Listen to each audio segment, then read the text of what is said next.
بسم اللہ الرحمن الرحیم۔ السلام علیکم ورحمۃ اللہ۔ کیا آپ کو حضرت عیسیٰ علیہ السلام کے بارے میں علم ہے جو کہ حضرت مریم علیہ السلام کا بیٹا ہے، جو کہ ولادت کے بعد ہی اللہ تعالیٰ کے وحدانیت کے بارے میں فرمایا تھا، اپنے رب ذوالجلال کا تذکرہ کیا تھا، اس کے وحدانیت کے بارے میں کافروں کے سامنے، یہودی کے سامنے فرمایا تھا میں اللہ تعالیٰ کا بندہ ہوں۔ اور یہ الفاظ اس لیے کہا تھا کہ یہ یہودی نصارہ اور جو ہے یہ نہ سمجھ لے کہ یہ اللہ کا بیٹا ہے، یہ بغیر باپ کے پیدا ہوا۔ تو ہم بھی یقیناً سبھی تعریفیں اللہ تعالیٰ کے لیے کرتے ہیں، ہم اس کی تعریف بیان کرتے ہیں، ہم اسی سے مدد طلب کرتے ہیں، اور سبھی تعریف اللہ تعالیٰ کے لیے۔ تو آئیے حضرت عیسیٰ علیہ السلام کی پیدائش اور ان سے پہلے کے حالت۔ بنی اسرائیل میں ایک شخص عمران نامی تھا، یہ موسیٰ علیہ السلام کے والد کے علاوہ دوسرے عمران ہے۔ ان کے بیوی حنا بڑی نیک بیوی تھی جو حضرت زکریا علیہ السلام کی سالی تھی۔ اس نے خدا تعالیٰ سے نظر مانی تھی کہ الہی یہ جو مجھے حمل رہا ہے اس سے لڑکا پیدا ہوگا تو میں تیری نظر کروں گی۔ یہود میں ایسی نظروں کا قدیم دستور تھا، لیکن حضرت عمران علیہ السلام کی بیوی نے لڑکی جنی، یعنی مریم علیہ السلام، جن پر ان کو افسوس ہوا کہ لڑکا ہوتا تو بیت المقدس کی خدمت کرتا۔ تفسیر حقانی جلد نمبر 3 صفحہ نمبر 243 سورہ مریم میں ہے۔ اس پر اللہ تعالیٰ نے ان کو تسلی دی اور فرمایا کہ لیس الذکر کالانثی، یعنی کسی طرح بھی وہ لڑکا جو انہوں نے چاہا تھا اس لڑکی کے برابر نہیں ہو سکتا، بلکہ یہ لڑکی ہی افضل ہے کہ اس کے کمالت و برکات عجیب و غریب ہوں گے۔ آخر جب حضرت مریم علیہ السلام جوان ہو گئی، تقریباً 12 برس کی عمر ہو گئی، تو ایک بار وہ غسل حیض سے فارغ ہو کر اپنے حجرہ میں بیٹھی تو ایک خوبصورت آدمی کی شکل میں خدا تعالیٰ کا فرشتہ حضرت جبرائیل علیہ السلام نظر آیا۔ فرشتوں کی عادت ہے کہ عموماً خوش منظر صورتوں میں متمثل ہوتے ہیں، اور ممکن ہے یہاں حضرت مریم علیہ السلام کی انتہائی عفت و پاک بازی کا امتحان بھی مقصود ہو۔ حضرت مریم علیہ السلام گھبرا گئی اور کہا میں تجھ سے اللہ کی پناہ مانگتی ہوں، اگر تو خدا ترس ہے۔ فرشتے نے کہا میں انسان نہیں ہوں، میں اللہ تعالیٰ کا فرشتہ ہوں، خدا تعالیٰ کی طرف سے تجھ کو ایک سعادت مند فرزند کی بشارت دینے آیا ہوں۔ حضرت مریم علیہ السلام نے کہا کہ نہ میں کسی مرد کے پاس گئی اور نہ میں بدکار ہوں، پھر لڑکا کیوں ہوگا؟ حضرت جبرائیل علیہ السلام نے کہا خدا تعالیٰ یوں نہیں کر دیتا۔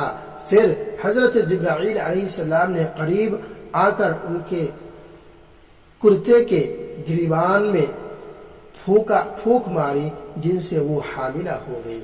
حضرت مریم علیہ السلام لوگوں سے گوشہ اور کنارے کے مکان میں جا رہے، غالباً حضرت یونس نجار جو ان کے چچازاد بھائی تھی۔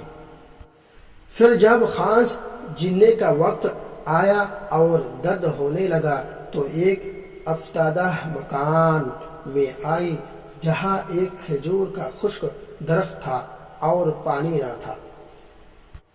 جن کی ولادت کے وقت سخت ضرورت ہوتی ہے، ادھر تنہائی ادھر درد زیادہ، ہر قسم کی بے سر و سامانی، کھانا نہ پانی، ایسی حالت میں انسان کا مقتضائے طبیعی ہے کہ گھبرا گئی اور کہنے لگی کہ کاش میں اس دین سے بیشتر ہو جاتے، یعنی مر جاتی اور نیست و نابود ہو گئی ہوتی۔ تاکہ لوگ نام و نشان بھی بھول جاتے۔ ایسے سخت وقتوں میں خدا تعالیٰ اپنے نیک بندوں کی ضرور مدد کر فرماتا ہے۔ پس ان کے پاؤں کی طرف سے فرشتے نے آواز دی، کچھ غم نہ کرو، دیکھو تمہارے پاؤں کی طرف خدا تعالیٰ نے چشمہ جاری کر دیا۔ سبحان اللہ۔ جن قدر پانی اور ضرورت تھا لے لو اور اس کھجور کی درخت کو ہلاؤ، ترو تازہ کھجور اس میں سے جھڑیں گے، اور کوئی شخص تمہیں کچھ کہے تو اشارہ سے کہہ دو کہ میں کلام نہیں کر سکتی، روزہ نظر بانا ہے۔ اور جب حضرت عیسیٰ علیہ السلام تھوڑا عمر ہوا، بڑا ہوا، پس پاک ہونے کے بعد ختنہ کے لیے شریعت موسی کے موافق مریم علیہ السلام کو بیت المقدس میں لائے تو یہاں یہودیوں نے ان پر طعنہ تشنیع شروع کر دی، تیرے ماں باپ تو ایسے نہ تھے، تو یہ حرام کار کہاں سے پیدا ہوئی؟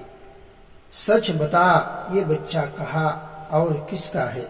حضرت مریم علیہ السلام نے حضرت مسیح کی طرف اشارہ کیا کہ خود اسی سے دریافت کر لو۔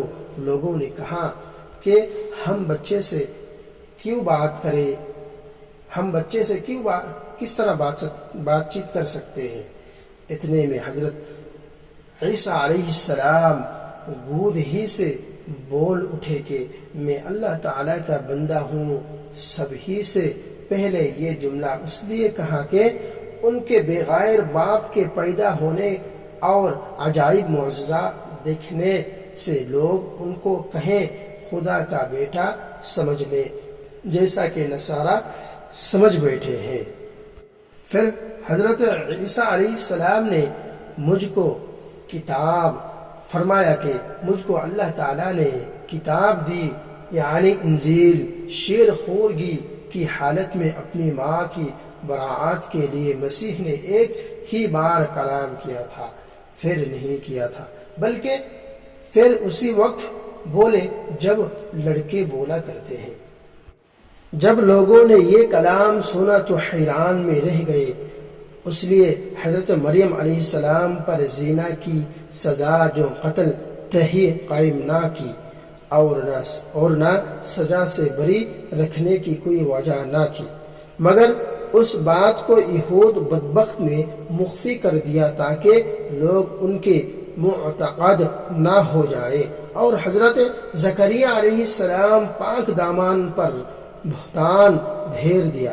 تاریخوں سے ثابت ہوتا ہے کہ حضرت مریم علیہ السلام کا چچا جات بھائی ایک شخص حضرت یوسف نجار نامی تھا، جو حضرت مریم علیہ السلام اور حضرت عیسیٰ علیہ السلام کو یہود اور ہیرودیس حاکم کے خوف سے مصر لے گیا تھا، اور حضرت عیسیٰ علیہ السلام ہیرودیس کی موت تک وہی رہے، تقریباً 12 برس کی عمر تک مصر رہے، اور جب ہیرودیس کی موت کی خبر سنی تو ملک شام واپس آیا، اور پھر حضرت عیسیٰ علیہ السلام کو 30 سال کی عمر میں نبوت ملی اور اسی وقت کتاب ملی۔